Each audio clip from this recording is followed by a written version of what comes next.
savent que la crise du logement était le problème numéro un du pays. À cette époque-là, il y avait, l'Algérie enregistré un déficit de 3 millions de logements. La nature a horreur du vide, pas de logement, on s'installe comme on peut dans des bidonvilles ou dans des logements indécents, etc., etc. En fin 2015, ce qui a été livré pratiquement, c'est 2 800 000 logements. Cela ne veut pas dire que les 3 millions, les 3 millions ont été 3 millions de demandes ont été satisfaites. Ça veut dire qu'entre-temps, il y a eu une croissance démographique, il y a un exode rural accentué par le terrorisme, etc. Mais toujours est-il que en 2015, fin 2015, on était à 2 800 000 logements livrés durant la période de mandature du président de la République. Bon. Et la crise est pratiquement presque derrière nous. Il nous reste, selon nos statistiques, qui ont été faites, tenues, commune par commune, je parle de la crise. La crise, ça signifie que ce sont des demandes qui se sont accumulées pendant 35, 30 ans, 25 ans, etc. Les nouvelles demandes, elles sont toujours là. Mais celles-là ne constituent pas une crise, elles rentrent dans la normalité des choses. Et aujourd'hui, en 2014, nous avons réceptionné, pratiquement, on avait programmé 250 000 logements, ce qui était une gageure pour beaucoup de gens, mais on est arrivé quand même à 235 000 logements à peu près. En 2014, on avait placé la barre, 2015, on avait placé la barre assez haut, on avait dit qu'on allait réceptionner plus de 300 000, et c'est ce qui a été fait. Les chiffres consolidés à la fin janvier donnaient 300 000 et quelques. Et pour l'année 2016, nous nous engageons à réceptionner encore 350 000 logements, tous segments confondus. Ça va du rural jusqu'à la location-vente, bien sûr. Et le gros étant le social. Voilà à peu près la situation. On en est à ce jour. Nous avons en chantier pratiquement 1 114 000 logements en chantier. Alors, du nouveau dans la politique du logement, avec l'introduction du droit au logement dans la Constitution, l'article 54 bis du nouveau texte. Quelles conséquences sur la politique dans le futur?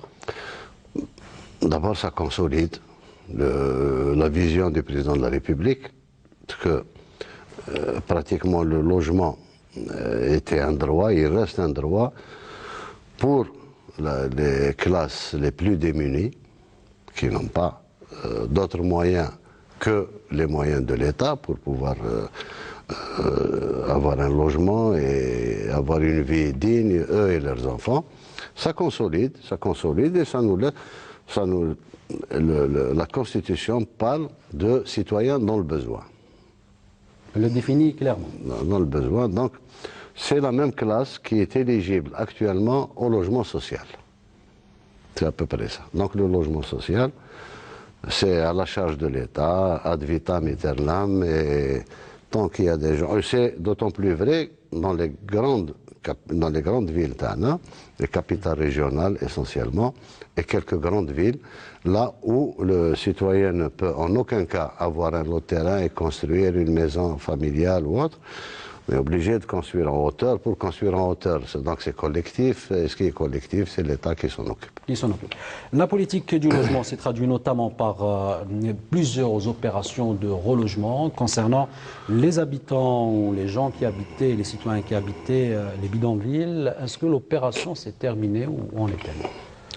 L'opération globale pour le territoire national, en 2007, il avait été recensé 347 000 citoyens qui habitaient soit des bidonvilles, soit des logements menaçant ruine ou de toute façon non conformes au tissu urbain dans les villes où ça existait.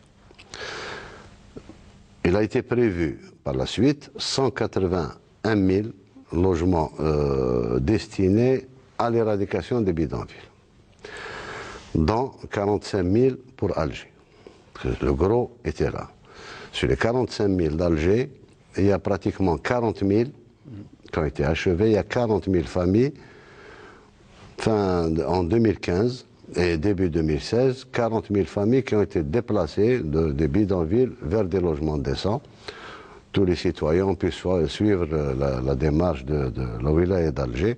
Et je profite de l'occasion pour féliciter pratiquement tous ceux qui sont occupés de cette opération-là, aussi bien à Alger, à Oran, à Annaba et ailleurs. Nous avons la tâche d'éradiquer ces bidonvilles ensemble.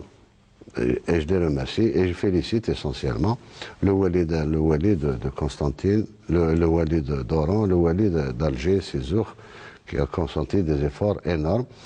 Alger, dans sa structure urbaine, dans son rayon urbain, est pratiquement débarrassé de tous les bidonvilles. C'est bien Ouadou Chahia, Harramlé, et donc, le reste. Concentration de... Là où il y avait concentration. Dans le Grand Alger, c'est-à-dire au-delà de Raya, et au-delà, peut-être dans les environs de Zeralda et autres, il reste à peu près 4500.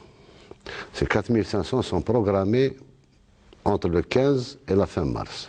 Alors, et on aura pratiquement éradiqué de manière définitive les bidonvilles au niveau d'Alger. Alors l'article 9 du décret exécutif 2008-142 considère les habitants des bidonvilles et les victimes des aléas naturels comme étant prioritaires. Certains vous diront que cet article, cette démarche a été utilisée par certains pour construire des habitations illicites, des bidonvilles, pour bénéficier d'un logement social. Est-ce qu'il y a des mécanismes pour empêcher que cela ne se reproduise dans l'avenir ?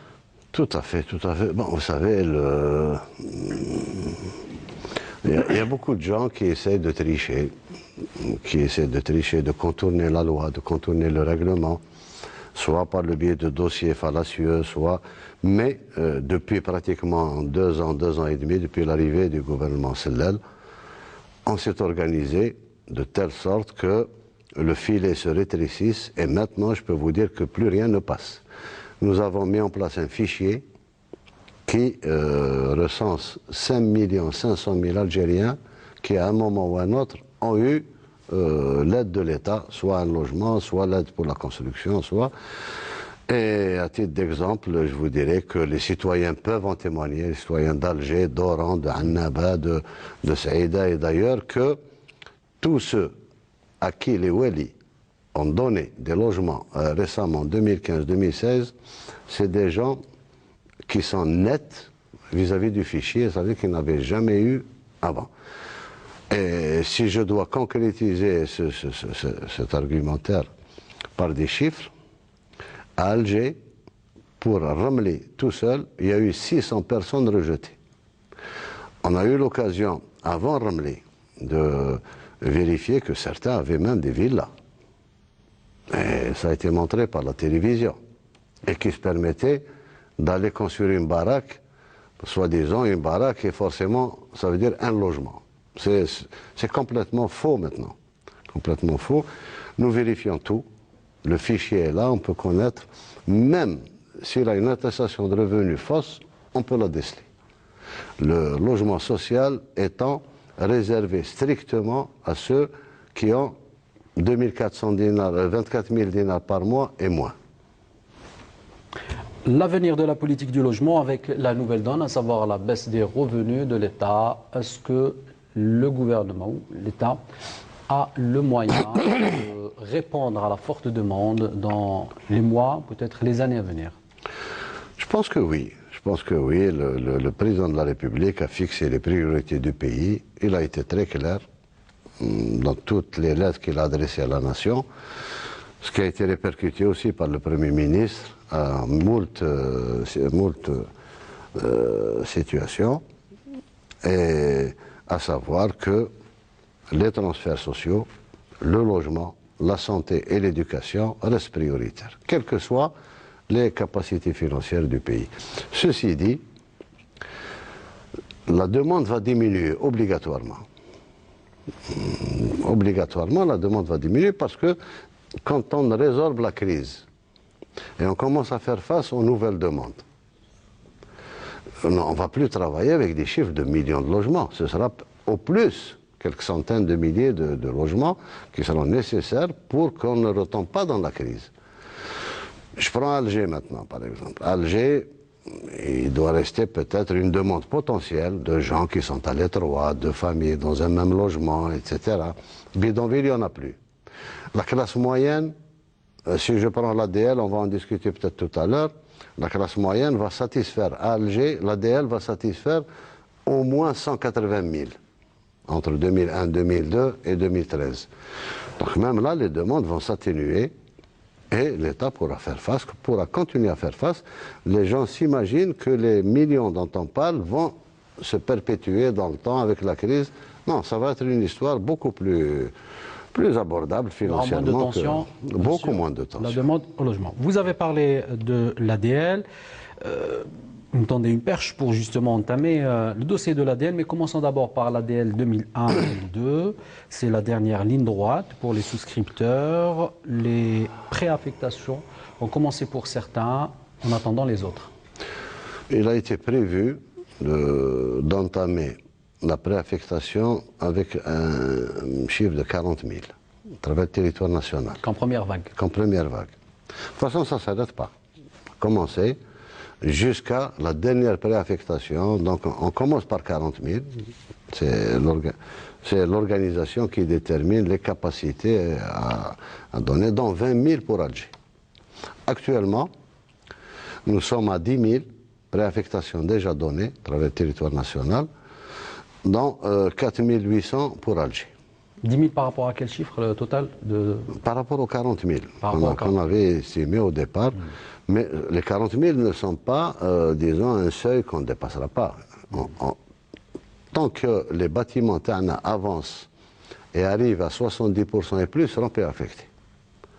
Or, ce qui est en réalisation actuellement à Alger, on a 89 000 logements concernant, enfin, pour le pays, et notamment 60 000 à Alger pour 2001-2002, et nous avons à peu près 100 000 en construction, lancées actuellement pour 2013.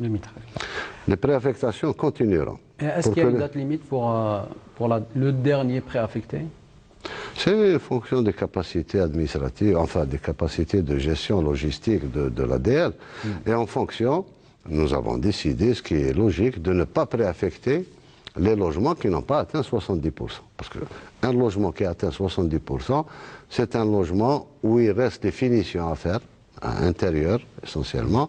Donc on connaît le bâtiment, on connaît l'étage, on connaît le logement, le citoyen est plus rassuré. On ne va pas lui donner un logement qui est en carcasse, en préaffectation.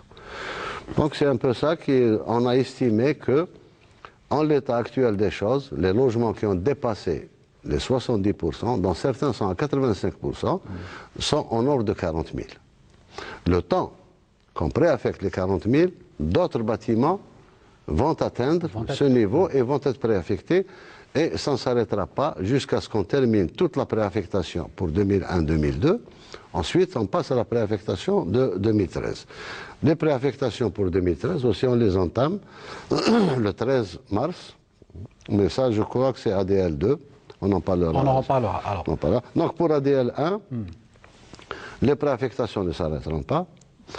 Et pour la fin juillet, au plus tard la fin juillet, nous aurons distribué les clés de 30 000. Ce qui fait que l'engagement qu'on a pris avec les citoyens qui ont eu les préaffectations, 30 000 parmi eux, Inch'Allah, ils sont au Ramadan fi diarhum. Inch'Allah. Donc d'ici juillet, on aura remis les clés et ça continue, ça ne s'arrête pas. Les chantiers sont en cours. J'ai fait jeudi, j'ai entamé une visite à travers tous les sites de l'Algérois. Ensuite, j'avais fait les sites d'Oran et d'ailleurs.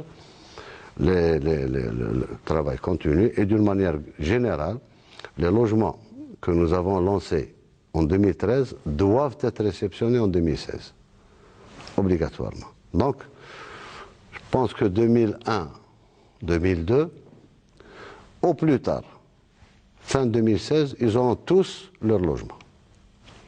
Inch'Allah. Alors, y a-t-il un ordre de priorité notamment pour les personnes handicapées. On a tenu compte, vous savez,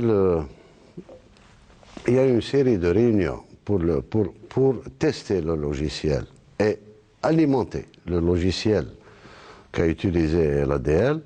C'est très complexe. Ce logiciel tient compte de l'ordre chronologique, du nombre d'enfants, de l'âge de la personne, de son handicap, quel que soit l'handicap. Plusieurs paramètres. Oui. Maladies chroniques, on a tenu même compte des maladies chroniques, maladies respiratoires et autres. Et c'est le logiciel qui les place au rez-de-chaussée, au premier étage, au deuxième étage. Et on n'a pas eu de réclamation jusqu'à présent, on a vu juste. Donc, on tient compte de l'handicap des gens, qu'ils soient handicapés moteurs, visuels, qu'il ait une maladie chronique, hypertension, maladie respiratoire ou autre. On a tenu compte de tout cela, c'est ficelé au millimètre. Alors, une question qui a fait couler beaucoup d'encre, qui est relative au prêt du logement ADL. Des explications, Monsieur le ministre. Pour 2001, 2003, 2001, 2002, il n'y a aucun changement prévisible ou prévu. Bon, il se trouve qu'une journaliste m'a posé la question à Sidi Abdallah, est-ce qu'il y aura augmentation? J'ai dit pour le moment non, rien n'est prévu. Mais donc, dans le futur, c'est peut-être... Écoutez, moi je ne domine pas le futur. Actuellement, aucune décision n'a été prise à ce niveau-là par le gouvernement. Et pour ce faire, il faudrait que le ministère de l'Habitat fasse une proposition officielle au gouvernement, que le gouvernement l'adopte, et à ce moment-là, elle deviendra publique. Mais toujours est-il qu'il y a une logique. L'ADL 2001-2002 fonctionne avec des prix de 2001. Nous sommes en 2016. La conjoncture économique a changé. Même les salaires ont augmenté, etc., etc. C'est universel, ce n'est pas spécifique à l'Algérie. Donc, vous, en quelque sorte, vous n'écartez pas une petite augmentation pour ceux de 2013? Je n'écarte pas, je ne confirme pas, mais je n'infirme pas. Et je pense que les Algériens, contrairement à ce qu'on pense, sont très, très, très logiques dans leur manière de raisonner. Si je prends quelques indices de prix populaires, le montant tel est dans le pays en 2001, on le payait à 6 000 dinars. Aujourd'hui, il coûte 40 000, 35 000, 40 000 dinars. En ce qui concerne la vie normale, quoi, en dehors de ce qui est soutenu par l'État. Volontairement soutenu par l'État, mais tout le reste. Je peux affirmer une chose, au nom du gouvernement, que si augmentation il y a, ce n'est pas une augmentation qui appauvrira le citoyen. Ce n'est pas une augmentation qui changera la nature semi-sociale du logement ADL. Logement ADL. Donc ce sera, nous, si on a une proposition à faire au niveau du ministère, ce sera entre 5 et 10% à peu près, pas plus. Alors, l'ADL... Allez-y, allez-y, monsieur. Je tiens à préciser encore une fois, moi je pense que le président de la République a décidé, on applique, et on applique avec tout l'engagement nécessaire. Le logement ADL est un logement semi-social. Le logement ADL coûte à l'État actuellement à peu près 5 500 000 dinars.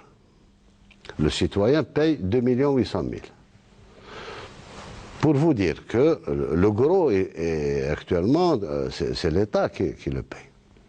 Mieux encore, jusqu'à présent, pour 2001-2002, l'État soutient le prix du mètre carré habitable pour 10 000 dinars. C'est-à-dire que quand on traite avec une entreprise pour 40 000 dinars le mètre carré, au fait, le citoyen ne paye que 39 000. Parce que 10 000 dinars sont un soutien du Trésor au programme du logement. Et il faut que ça reste semi-social, parce que ça s'adresse à une classe moyenne qui a été laminée par toutes les crises qu'a connues le pays, notamment au moment de la décennie noire. C'est la classe qui a été le plus massacrée. Les enseignants, les jeunes fonctionnaires, etc., etc., même les jeunes militaires, les jeunes policiers, etc. Donc pas question de changer globalement la destination de ces logements-là, mais on s'adaptera comme on peut à la réalité. À la conjoncture.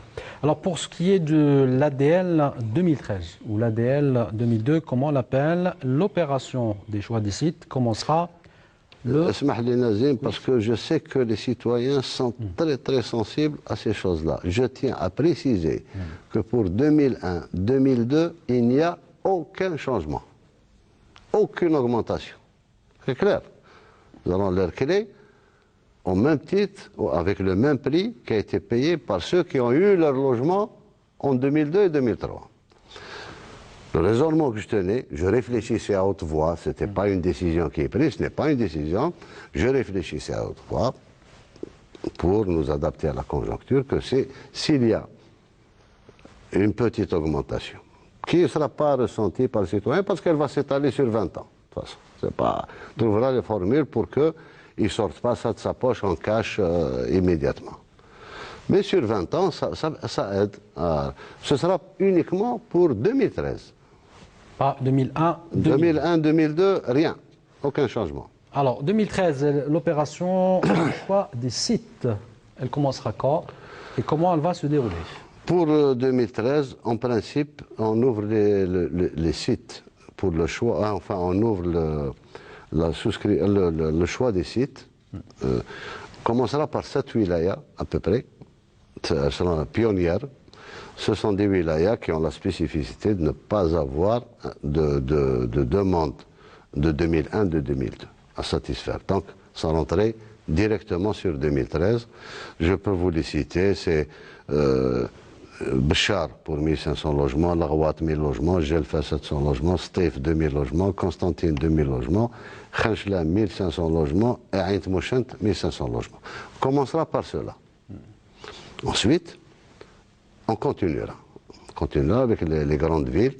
Au fur et à mesure, je vous l'ai dit et je le répète, on a un critère intangible dont on doit tenir compte, c'est l'état d'avancement qui dépasse les 70%. Donc pour Alger, ils ne sont pas concernés par le 13 mars.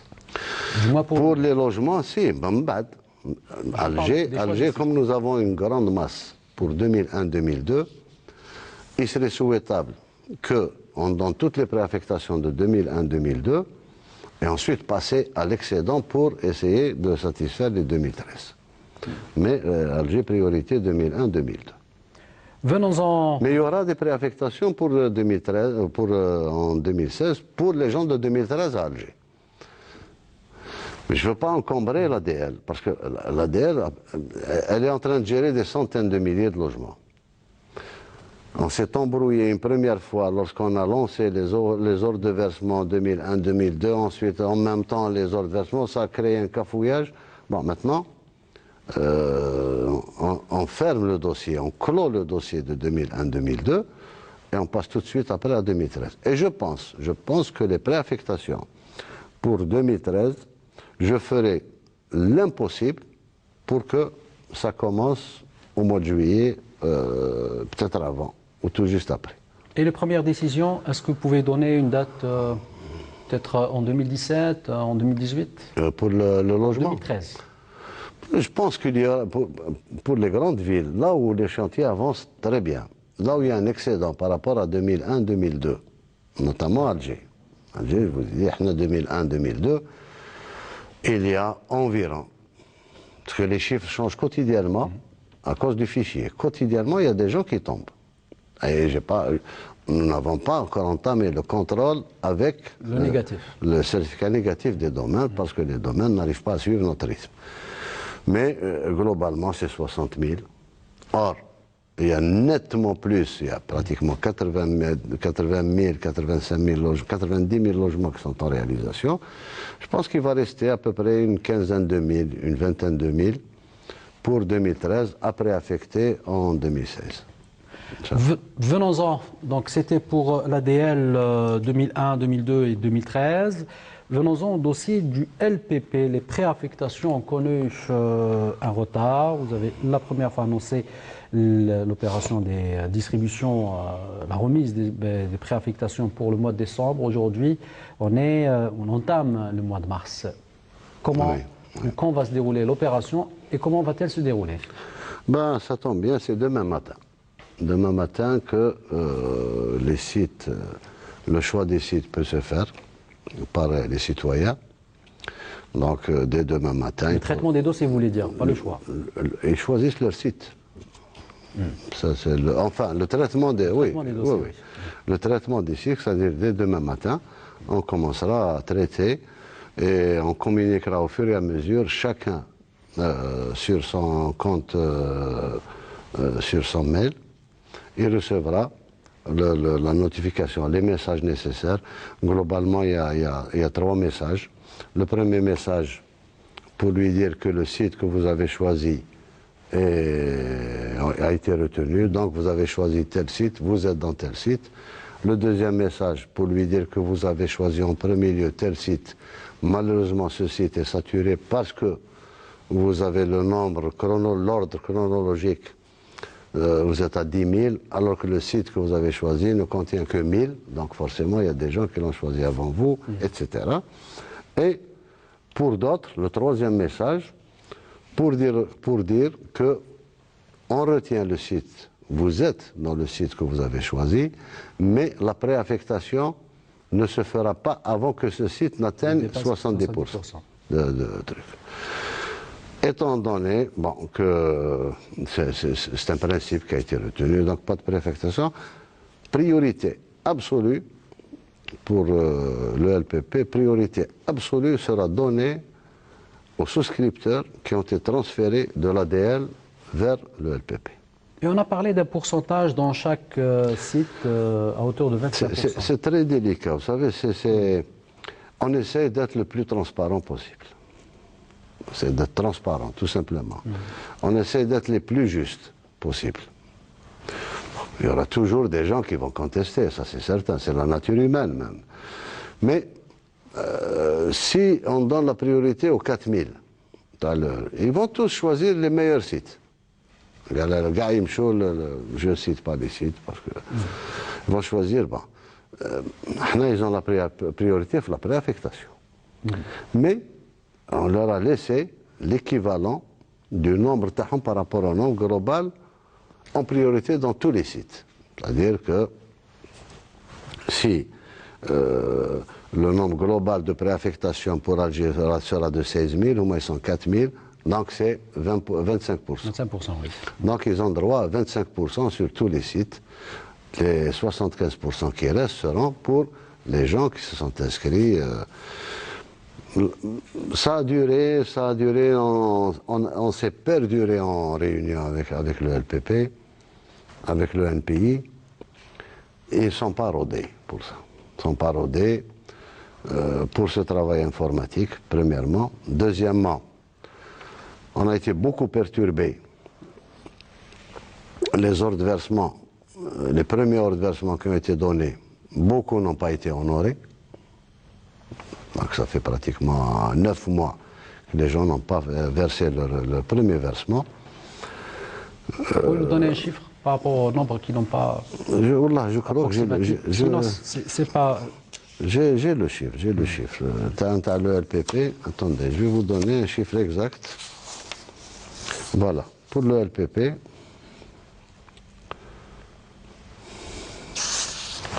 j'ai pas l'habitude de... Prenez tout votre temps, monsieur le ministre. Alors, pour le LPP, alors je vous donne un chiffre. Bon, pour les 50 000 initiaux, il y a 49 000, enfin 50 000 hors de versement qui ont été donnés, 49 895. Le paiement effectif, 34 456. Bon, on a conclu que seuls les 34 456 sont intéressés, les autres n'ont pas voulu honorer les ordres de versement pour des raisons qui les concernent, ou peut-être pour certains, sachant que la pièce maîtresse sera dans les domaines, le certificat négatif pour d'autres, ils pensaient que c'était un programme social. Enfin, je ne sais pas quelles sont les raisons qui les motivent, mais toujours est-il que sur les 50 000, il y a 34 500 uniquement qui ont payé. Alors, tenir compte, dans l'ordre chronologique de la répartition des logements, en temps et en cité et en lieu, Si on tient compte du premier versement, il y a des gens qui n'ont pas versé. Il y a des gens qui aussi, des souscripteurs qui se sont désistés aussi pour le deuxième versement. Tout ça a fait que le logiciel a été complètement perturbé. Il fallait trouver quand même une méthode de répartition qui fasse qu'on soit en même temps transparent et juste. Et c'est ce que je viens de vous dire. Et les critères de choix sont toujours les mêmes que vous avez annoncés la fois passée, à savoir les maladies, les handicapés, etc. Le versement de la première tranche. Et le versement de la première tranche. Premier choix chronologique, c'est le versement de la première tranche. Alors, ce qui est logique, parce que celui qui n'a pas versé la première tranche ne peut pas avoir le versement de la deuxième tranche. Le versement de la deuxième. Alors, quand le souscripteur pourra-t-il connaître le prix définitif de son logement LPP? Une question qui fait couler aussi beaucoup d'encre. On ne connaît pas le prix exact du mètre carré. Le prix exact, de toute façon, nous sommes tenus par deux choses essentielles. D'abord, le prix avec lequel on aura traité avec l'entreprise de réalisation. Il ne peut pas être moins que le prix officiel du marché. Deuxièmement, les charges. Troisièmement, le terrain. Tout ça fait que on a estimé que le prix tournerait autour de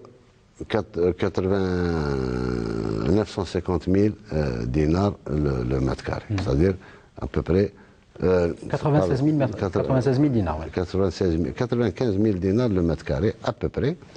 Vous multipliez par la surface, puisqu'il y a des logements. Est-ce qu'il le dépassera dans le futur? Ça m'étonnerait qu'il le dépasse. Les logements que nous avons lancés avec les prix que nous avons négociés avec les entreprises de réalisation font que ce prix sera très certainement respecté. Le prix du mètre carré. Je ne vous donne pas le prix du logement parce que les superficies diffèrent d'un F3 à un F5. Donc c'est multiplié par la superficie auquel s'est ajoutée la décision qu'on avait prise et qui n'influe pas sur les 95 000 dinars de mètre carré, à savoir la cuisine équipée, le chauffage et la climatisation. Et les prix, est-ce qu'ils sont en TTC ou hors taxe? Pour le moment, ils sont censés être en hors taxe. TTC, s'il y a la TVA, s'il y a le... C'est à la charge du souscripteur. Ah, tout à fait. Mais une chose est certaine, je ne vous cache pas, sincèrement, pour le moment, on parle d'un prix de réalisation. Ce que coûtera le logement. S'il y a ensuite des taxes qui sont instituées, évidemment, ça n'influera pour rien, parce que finalement, 2%, 3% de plus ou de moins, ce n'est pas ça qui va changer la politique de l'État. Et là, j'ouvre la parenthèse pour dire une bonne fois pour toutes que ce n'est pas une opération où on devait faire des bénéfices. Ils sont partis du principe que la segmentation des logements telle qu'elle s'est faite par le ministère de l'Habitat depuis 2012-2013, en est allé crescendo, ça va du rural, en passant par le LSP-LPA, l'ADL, et on se retrouve maintenant avec à peu près 30 000 à 40 000 citoyens, la classe moyenne supérieure, médecins, pharmaciens, directeurs dans un ministère, officiers, rédacteurs en chef dans un journal, etc., etc. Ces gens-là ne sont pas éligibles à l'ADL. Parce que leur salaire dépasse de loin les 11 000, les 110 000 dinars. Ils ne peuvent en aucun cas aller au marché libre, où ça chiffre par milliard. C'est jamais en centimes. Les logements tels qu'ils se vendent actuellement, c'est 3 milliards 400, 3 milliards 500, 2 milliards 900, etc. Ces gens-là n'ont pas ces capacités-là. Alors, on a conçu ce programme pour eux. On a conçu ce programme qui, le coût du logement sera au moins aussi bon que celui de la promotion libre et qui va coûter le tiers, pratiquement, de ce que coûte la promotion libre. Donc 1000 dinars de plus ou 1000 dinars de moins, c'est pas ça qui va changer la politique de l'État. C'est un logement qui a été conçu, c'est un programme qui a été conçu pour aider la classe moyenne supérieure. avec un engagement ferme que le NPI, qui s'occupe, ne doit pas perdre. Si elle doit faire 5 à 10% de bénéfices, c'est le maximum pour payer ses cadres, pour payer ses trucs, mais pas plus. Certains vous diront qu'il y a une disparité quand même de 100 000 dinars entre ceux qui dépassent 108 000 dinars et ceux qui sont payés à 20 millions de centimes par mois. Dire à l'ex, c'est de l'ex. Ça vaut bien que ça commence quelque part, que ça s'arrête quelque part. Non, je parle de la disparité à 100 000 oui, dinars. Oui, parce que si vous passez à la disparité à 110 000 dinars, l'autre, je n'ai que 113 000 dinars. Ou l'autre, moi, je n'ai que 120 000 dinars. Et ça ne s'arrêtera pas. Ça, c'est d'ailleurs tous les textes, d'une manière générale, concernant l'aide de l'État ou concernant l'éligibilité à tel ou tel truc, fixe des limites. Quand vous les dépassez, vous les dépassez.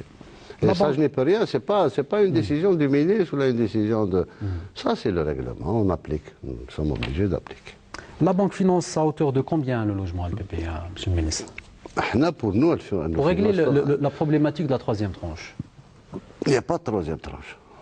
Il n'y a pas de troisième tranche. Dans le LPP, il n'y a pas de troisième. Les deux tranches ont été versées. Le NPI est en train de s'endetter auprès de la banque. C'est un programme de logement où le Trésor n'intervient pas. Le budget de l'État n'intervient pas. C'est commercial entre le NPI et la banque. C'est ce que j'avais expliqué à certains souscripteurs quand ils demandaient une diminution. Si le NPI, si le citoyen ne paye pas, il faut que quelqu'un paye à sa place. Et le NPI ne peut pas payer à la place de quiconque parce qu'elle-même, elle est en train de s'endetter auprès de la banque.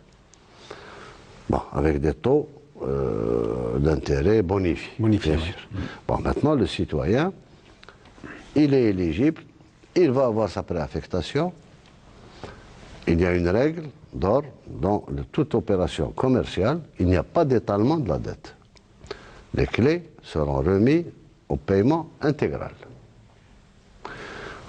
Ce qui veut dire que ce qu'il a versé maintenant, il fait la soustraction par rapport au prix total du logement, la soustraction de ce qu'il a versé, le reste, il doit le verser avant d'avoir ses clés. La différence? La différence. Qui pourrait être assimilé à une troisième tranche, quand même. C'est un paiement intégral. Un paiement intégral, qu'il le fasse sur ses économies, sur l'aide de la famille, ou sur un prêt bancaire, c'est pas le NPI qui va le payer. L'essentiel, c'est qu'il paye.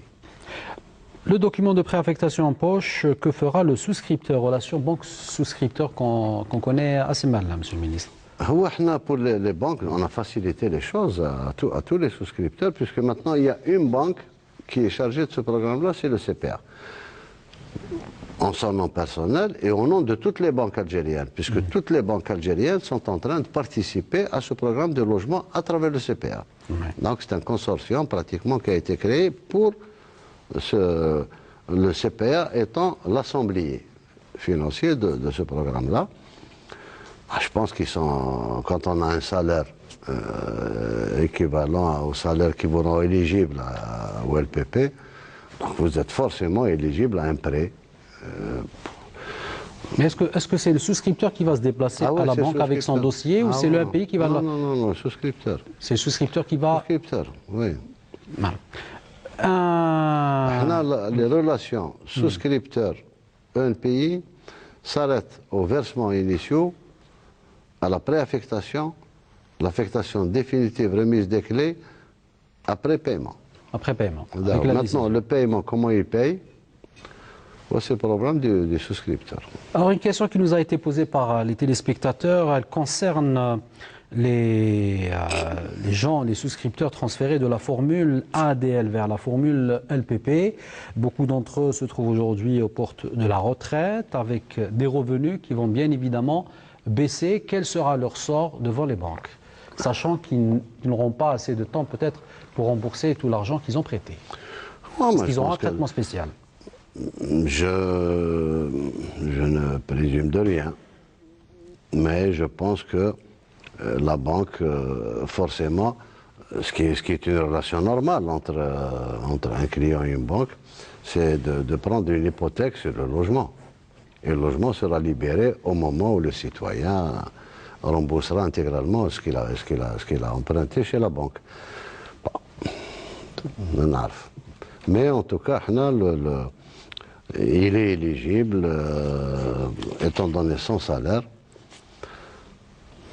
Le reste, c'est une relation entre lui et la banque. Et de toute façon, même pour les autres souscripteurs, la banque, quand elle vous prête, même quand, pas forcément pour les retraités, la banque, quand elle vous prête, elle prend une hypothèque sur le logement.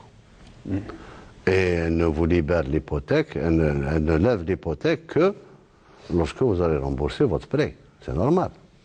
Parce qu'à tout moment, il peut y avoir des faillances, il peut y avoir le logement reviendrait à la banque. Le souscripteur, que soit celui de l'ADL ou celui du LPP, une fois logé, pourra-t-il disposer librement de son logement?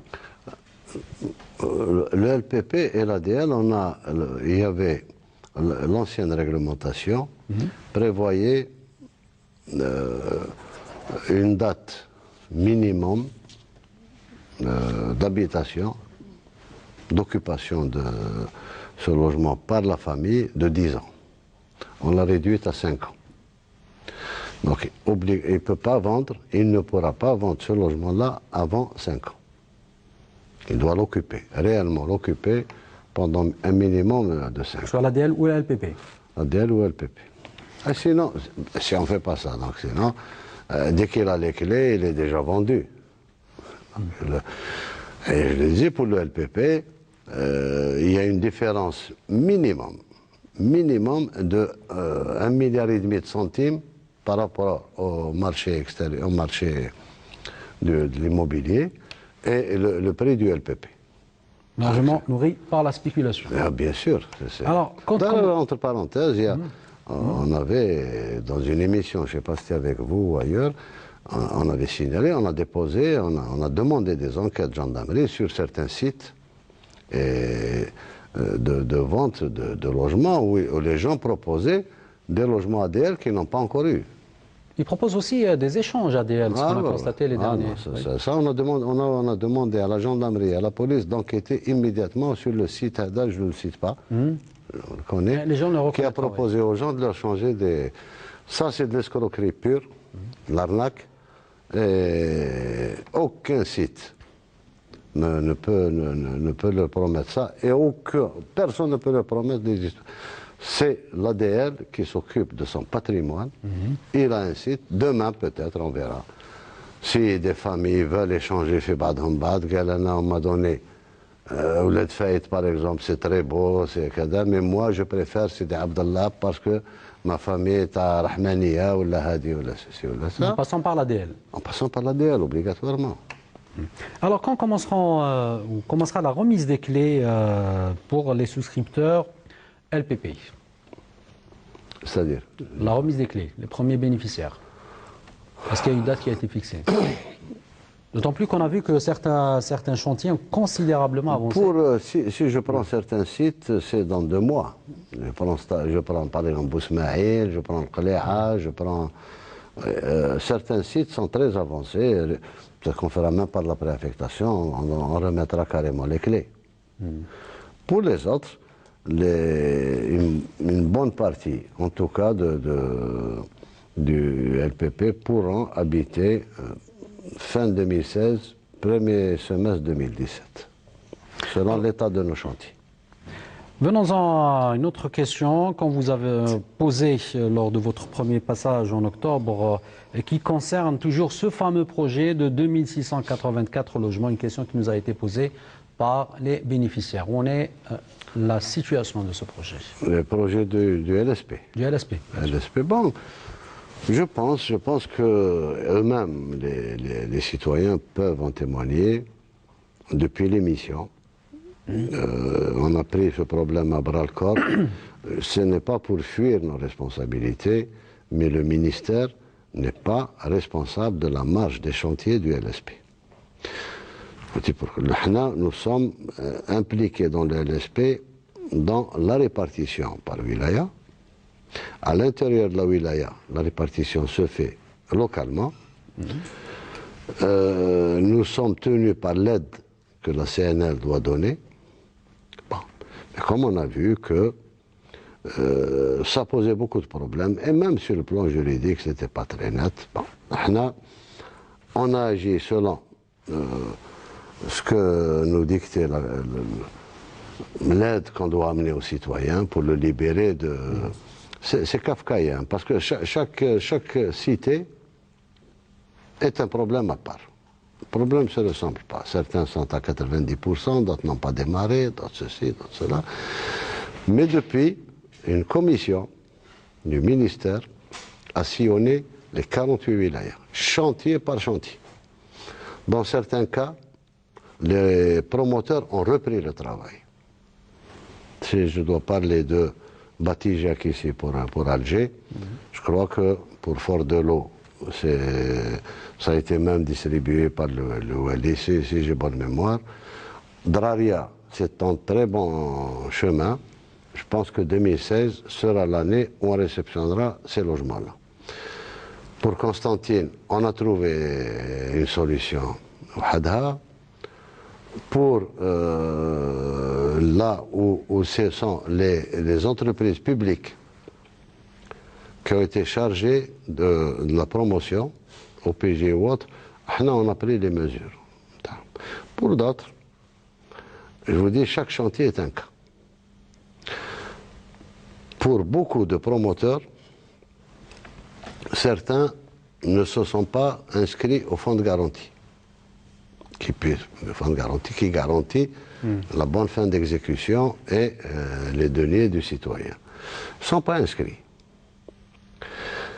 Le Trésor ne peut pas financer cette opération-là parce que c'est une opération qui lie un privé à un autre privé, un citoyen et un promoteur privé.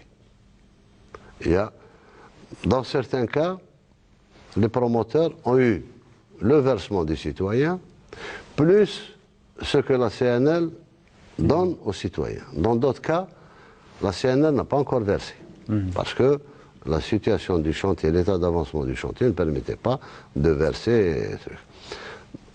Dans chaque cas, il y a une manière d'agir. Une substitution possible, un transfert possible vers notre programme, l'achèvement possible, etc., etc. Mais d'une manière générale, on a secoué le cocotier, les fruits commencent à tomber. Alors, ailleurs dans le monde, le secteur de l'habitat s'est déjà orienté vers la conception et la production de logements durables, de qualité. Ce n'est pas le cas en Algérie où on ne dispose toujours pas d'un modèle énergétique, par exemple. Le modèle énergétique est nécessaire, de toute façon, surtout par les temps qui courent. On a des tentatives. On a Gelfa, par exemple, on a une tentative, on a 60 logements. C'était une expérience de logement isolé, double vitrage, de double paroi, avec du polystyrène, etc., pour essayer d'amener ces logements-là à un minimum de consommation énergétique. Mais ça tient aussi au comportement. Vous savez, même ces logements-là... Parler de l'approche participative au niveau local? Notamment. Notamment parce que, vous savez, le prix du gaz étant ce qu'il est, le prix du gasoil étant ce qu'il est, ça n'incite pas les gens à faire des économies. Je ne pousse pas à l'augmentation, hein. Je ferme la parenthèse. C'est un pays de... Bon, on a toujours utilisé le solaire comme substitution à l'énergie classique de l'électricité. Vous prenez le village de Mlouka, par exemple, il fonctionne avec une centrale énergétique à Adrar. D'autres endroits fonctionnent avec des centrales solaires, pardon, etc. Les citoyens de l'extrême sud, on est en train de compenser leur consommation d'énergie par distribution de panneaux, etc. Photovoltaïque. Ahnaf Sidi Abdallah, Bouinan, la décision est prise, elle est contractualisée avec les entreprises de réalisation. Sidi Abdallah et Bouinan, tout l'éclairage public sera en solaire. Donc on n'utilisera pas l'énergie de Sonelgaz pour l'éclairage public. C'est déjà une avancée. Et nous sommes en train de calculer le coût de revient d'un logement qui répondrait à ces normes d'économie d'énergie, notamment du point de vue... Est-ce qu'il coûte plus cher ou... Il coûte plus cher, forcément, il coûte plus cher. Comme on est tenu par un prix du mètre carré, je vous parle en toute transparence. Le prix du mètre carré, ce n'est pas le ministère qui le fixe, c'est le ministère des Finances qui le fixe. Et on vous donne par rapport au prix du mètre carré. S'il y a augmentation et qu'elle est acceptée, ça ne pose aucun problème. On répercute sur l'entreprise de réalisation. Tout le monde sait que c'est à titre, lorsque vous réalisez quelques logements, quelques centaines de logements, même quelques milliers de logements, c'est un programme possible. Lorsque vous réalisez des millions de logements, c'est un peu plus difficile. C'est faisable, mais c'est beaucoup plus difficile. Et vous calculez le coût sur certains millions, vous verrez que ça risque de se faire au détriment du nombre de logements. Alors, l'Algérie, plus exactement... Mais nous sommes très, très, très sensibles à ça. Nous faisons tout. Il y a une cellule de recherche au niveau du ministère de l'Habitat. Le CNERIB, qui est le centre de recherche, l'ingénierie du bâtiment, tout le monde y est. C'est ce qu'il faut faire. Déjà, dans beaucoup de logements qu'on a visités à Sidi Abdallah, le double vitrage y est. Les cloisons, c'est trop tard, ça c'est déjà fait. Mais pour les autres, on va tenter de lancer quelques milliers de logements en double cloison, avec une isolation thermique extérieure, plus une isolation phonique, et même le double vitrage vous donne à la fois l'isolation thermique et l'isolation phonique. On va essayer de le faire, dans la mesure où le prix du mètre carré sera raisonnable.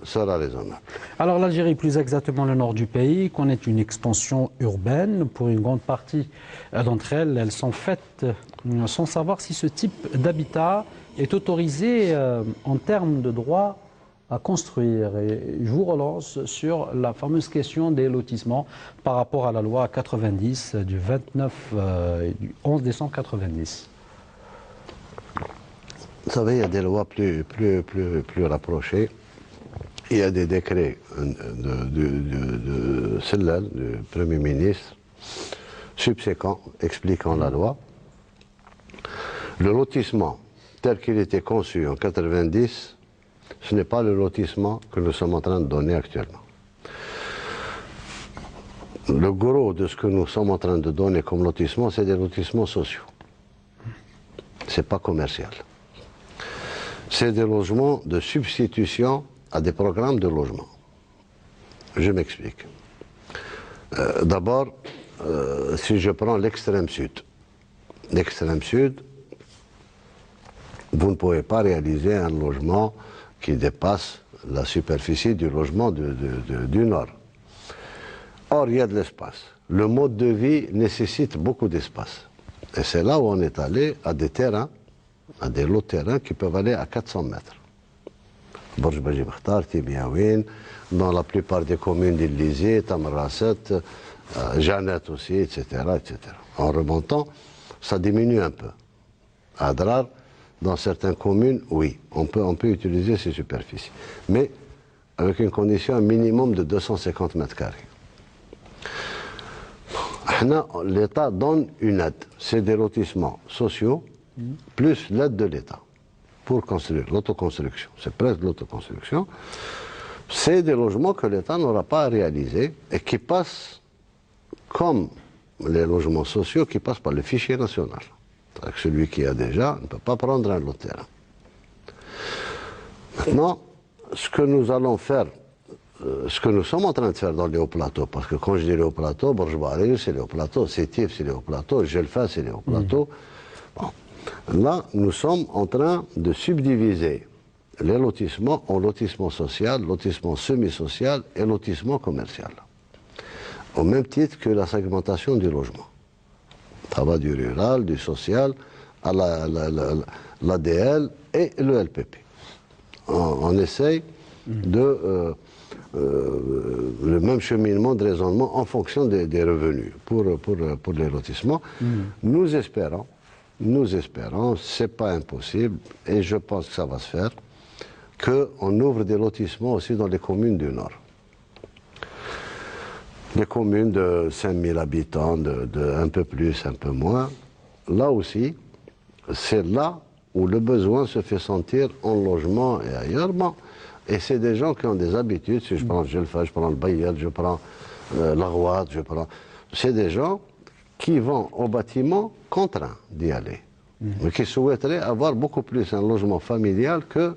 Parce qu'ils sont habitués. Dans les traditions de la région. Alors, toujours à propos de lotissement et dans le sillage de cette fameuse loi de 90... Entre parenthèses, oui. Nous sommes actuellement à près de 380 000 lots de terrain qui ont été donnés. Les lotissements, bien sûr, l'aménagement, les verts des lotissements étant à la charge de l'État.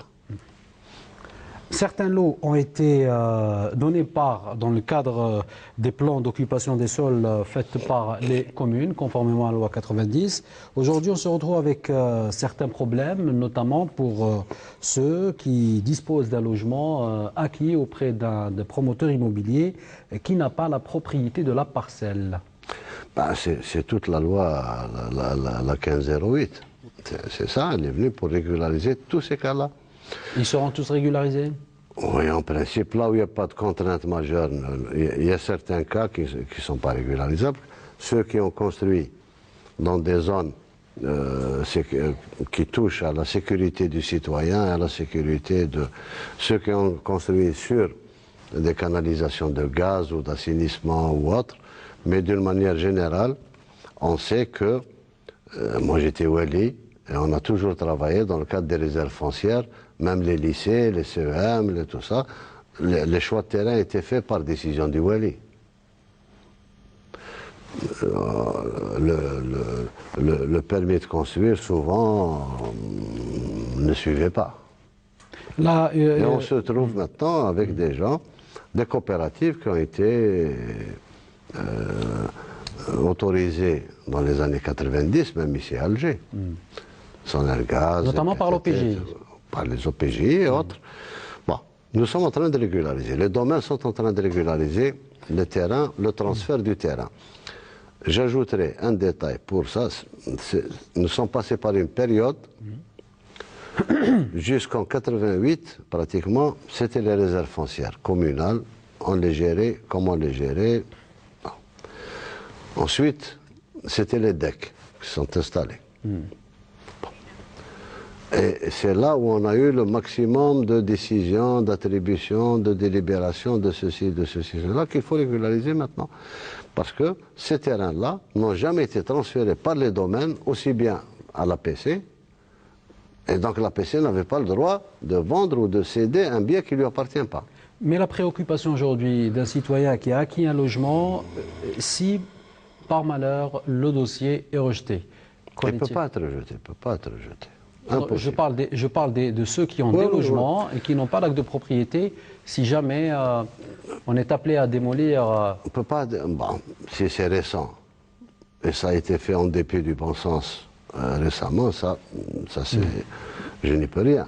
Mais tout ce qui est situation antérieure à 2008... sera régularisé. Et régularisable. Régularisable. Alors, dernière question, parce qu'il ne me reste pas beaucoup de temps. Pour la grande mosquée d'Alger, une polémique autour de risques sismiques. Qu'en est-il exactement, Monsieur le Ministre? Ben, écoutez, je vous dirais que d'abord que c'est un bureau d'études. Les études ont été faites. C'est un bureau d'études étranger qui a fait d'études. Ensuite, les fondations ont été étudiées pour. Il y a eu beaucoup d'interventions de beaucoup de spécialistes des séismes et de la mécanique des sols. Les plus grands spécialistes se trouvent être au niveau du CGS, du Centre du génie sismique Ntana, c'est M. Belazougi, de réputation au moins méditerranéenne, connu pour ses cheveux en blanchi dans cette technique-là. Ensuite, il y a eu un séminaire à Bab Zouar, à l'université de Bab el-Zouar, organisée sur ça, qui se termine par, je dirais, un bravo de tous les grands professeurs, les spécialistes étrangers, qui ont félicité le bureau d'études, qui ont félicité l'entreprise pour le travail qui a été fait dans Maintenant, il se trouve qu'il y a un ou deux charlatans qui sont là, prôner, etc. Je dirais tout simplement que tout a été étudié pour que c'est des fondations qui ont été calculées pour ça, que le terrain, selon l'affirmation du centre du génie sismique et le CTC et le laboratoire du logement, le terrain sur lequel est bâtie la mosquée, notamment le minaret, est classé en deuxième position après le sol rocheux. Ce n'est pas un sol meuble. Plus les fondations ont été calculées en conséquence, bon, actuellement, il y a des tours qui font 1000 mètres actuellement, 1 kilomètre, et on ne pose pas ce problème-là. Donc il n'y a pas moyen de s'inquiéter? Non, non, aucune inquiétude. Les travaux continuent normalement. Tous les contrôles qui devaient être faits ont été faits. Toutes les affirmations de la conformité des études et des travaux, nous l'avons. Le baqi, c'est la conjoncture. Alors un dernier mot avant de refermer cet entretien, M. Abdelmajid Tebboune. Je vous laisse 2 minutes. Ben, je dirais 2 minutes, je vous réitère mes remerciements et je dirais aux citoyens, aux téléspectateurs qui nous écoutent, que tous les efforts sont fournis actuellement, aussi bien par les structures du ministère. Il y a 22 000 cadres et fonctionnaires dans ce secteur-là, dans ce ministère-là, qui sont à la disposition des citoyens. Tout le monde travaille, et il travaille dur. Et je les félicite. Je profite de cette occasion pour tous les directeurs d'OPJ, les fonctionnaires, les DMO, les directeurs d'entreprise. Je pense que jusqu'à présent, le citoyen a pu constater, quelles que soient les tentatives de détournement de nos engagements ici et là, que nous avons tenu nos engagements. Chaque fois que nous donnons une date, elle est là. Lorsque je rappelle encore une fois aux souscripteurs de 2001-2002, c'est qu'eux-mêmes, en 2012, fin 2012, quand on a entamé la régularisation, ils n'y croyaient pas. Ils pensaient que c'était une opération démagogique liée aux élections. Maintenant, on est à la préaffectation. Ça devient une réalité. Tout est problème de patience. Le passé, c'est vrai qu'il faut en tenir compte, mais ça ne se répétera pas. Les gens qui sont inscrits à l'ADL auront leur logement. Je répète encore une fois que les gens de 2001-2002 seront logés pour la totalité en fin 2016, que à peu près 20 000 ou 30 000 parmi eux, beaucoup plus 20 000 que 30 000, seront logés en juillet. Que la préaffectation de 2013, ADL 2013, se fera dès qu'on se sera libéré un peu du fardeau de 2001-2002. Et qu'on commencera même 2013, on commencera par les wilayas dans une semaine. Une semaine, on va commencer par les wilayas qui n'avaient pas 2001-2002. Les efforts sont fournis et Rabbi yawafaqna Inch'Allah wa shouya sabr. Merci, M. Abdelmajid Tebboune, ministre de l'Habitat, de l'Urbanisme et de la Ville, d'avoir répondu à toutes ces questions qui ont été très nombreuses, des questions qui nous ont été posées notamment par les téléspectateurs. Merci, Madame, Monsieur, de nous avoir suivis en espérant vous retrouver la semaine prochaine pour un nouveau numéro de Questions d'actu. Je vous dis au revoir et bonne soirée.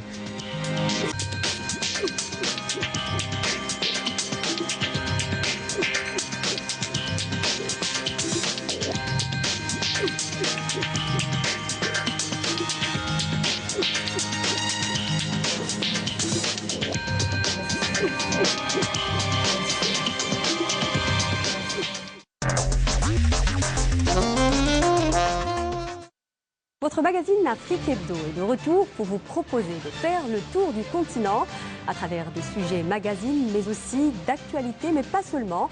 Un invité viendra de temps à autre sur ce plateau éclairer nos lanternes sur les sujets d'actualité.